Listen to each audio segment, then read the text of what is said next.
for sharing, Fred, Minister Fred. And so, thank you so much. We have two more storytellers for the evening. Next, we will have Miss Pam Mathis. Thank you.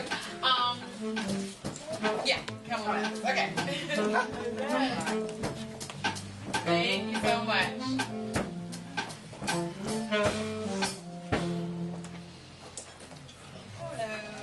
Hello. I'm just going to be very brief. I don't have, mine is just a simple story. One, that's very personal to me.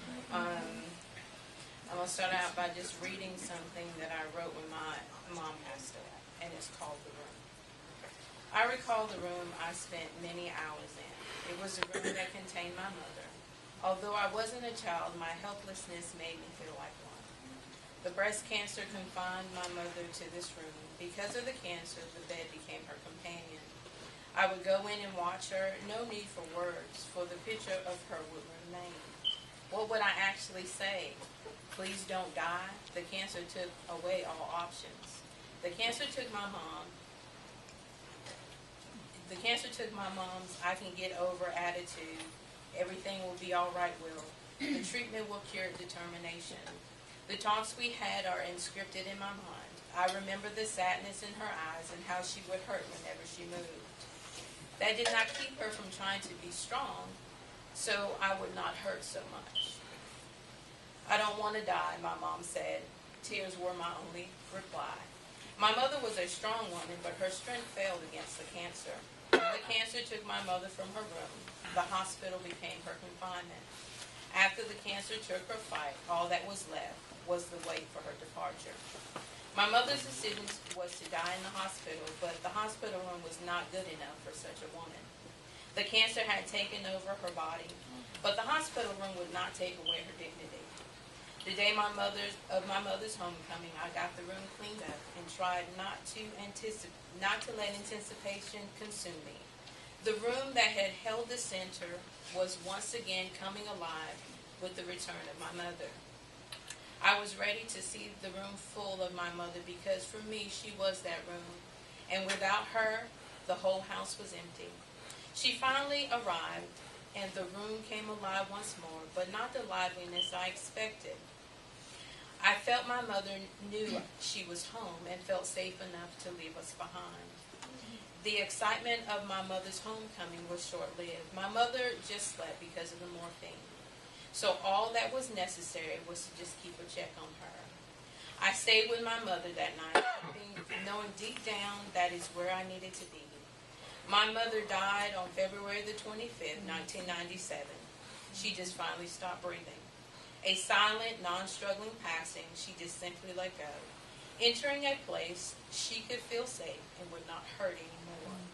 I knew I would always see the image of my lifeless mother and know that for some reason I can't understand, I was meant to be in that room for the last moments of my mother's life. Wake up, Mom, wake up. That is what the child inside of me said. Silently I prayed she would come back to me, but her last breath was peaceful, and this alone I know. I was there in the room when the light of this house left. My mother was my everything. She was a single parent of 3 kids, and my mother was, I was her little mini-me, just like my daughter is my little mini-me. But my mom taught me 3 major things. She taught me that I had to trust somebody. She taught me how to be tough in the midst of trials. And for her, that was domestic violence, which almost took her life, but it did not. She taught me how to be strong even in the midst of struggling through pain. And even at the end of my mother's life, she was still trying to look out for me, because I just recall being in the hospital, and there was this young doctor that came in, and even in the midst of her going in and out, she was trying to do a hookup for me to try to make sure her baby would be okay. And I just said, Mom, please don't do that. Okay. So anyway, so needless to say, my mom taught me how to be a mother. She's taught me how to fight for my child when it's necessary. She's taught me how to Be strong in the midst of life happening. And life has happened. But, you know, I am still here. I am still able to let my daughter see what it looks like to be an example, to be the person that she can look up to. Because so much in life is this fake reality that we seem to live in. But my daughter doesn't have to live in a fake reality because she has a mother that's going to be there for her, and that is the example for her, and that is her live action example of what it means to be a woman. My father, of course, on the other hand, has not been in my life. Now, I knew my father because my father, I'm originally from Boston, and so all the time I stayed in Boston. He stayed 5 minutes away from us, and every year he would take us to his company picnic. So, I mean, I knew who he was, but that didn't mean me knowing who he was gonna mean I was gonna get any love from him, because that is not what happened. But my father did teach me some lessons in life. He taught me rejection. He taught me abandonment. And the picture that I see of my father, this is how I view my father in my head all these years. I was a little child. You see a field full of snow, and I'm the child in the basket. I'm the 3-year-old just standing there. And my father turns away and he walks away from me. And he leaves me. He didn't care whether I was going to be taken care of. He didn't care whether my mother was strong enough to look after me. My father just told me, okay, whatever. You live your life, I live mine. But now, my father has given me a testimony to tell. My father has given me a voice. My father enables me to help this next generation of young ladies understand that though a man may not be, God will always. So, for me, God has given me the ability to forgive my father, and even though he did nothing for me, and he was always the adult, whatever his age was over me then, when he had me, will always continue to be. But my God has said to me, you have to honor your father and your mother. So that's very important to me, and if my father ever need me, I'll be there. And that's only because of what God has done. And so, you know, one time I was just sitting down because, of course, I am a writer. And so just to help me kind of move past what my father could not do for me, I just sat down and wrote a letter, and it said, desperately seeking dad. Dad, a child is created with 2 parents. It, however, does not always turn out to be a family. The love of 2 parents is extremely important, but not always possible. A distant father is becoming the trend. What that trend signifies is loss of security, self-worth, esteem, confidence, trust, and love.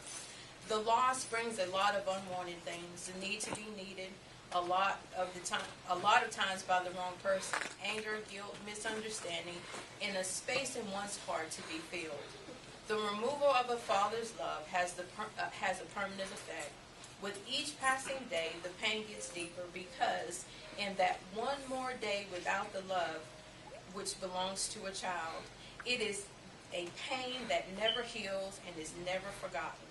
You learn to move forward in life, but always well tucked away is the hurt and guilt felt because maybe it was my fault Daddy went away.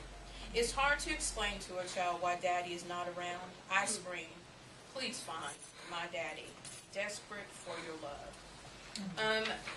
I don't think I ever thought that it was my fault that my dad went away, but it still didn't mean that, you know, I didn't feel abandoned. And I do have, even today, even though God has blessed me with this great man sitting back there, I still have authority issues. I still have man issues. I still don't like no man telling me what I need to do. Amen. So I have to.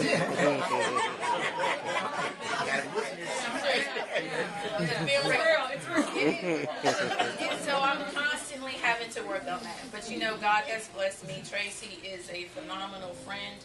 He's a phenomenal provider. He's a phenomenal leader, and I'm very blessed to have him. I started my work, of course, a little bit later in life. I didn't grow up going to church. My mom was a Jehovah's Witness, so that's a little bit different. And so I met the lady that does my hair, my Miss Eunice, who I call my spiritual mother. And what God has taught me is that it's not about me. To have the patience to hear, to see, to learn, and to allow His word to be a confirmation. Okay. So I leave you with this, that as long as you allow God to be that voice, not allowing man to tell you who you're supposed to be or what you're supposed to do, but now if it's confirmed, then let it be so.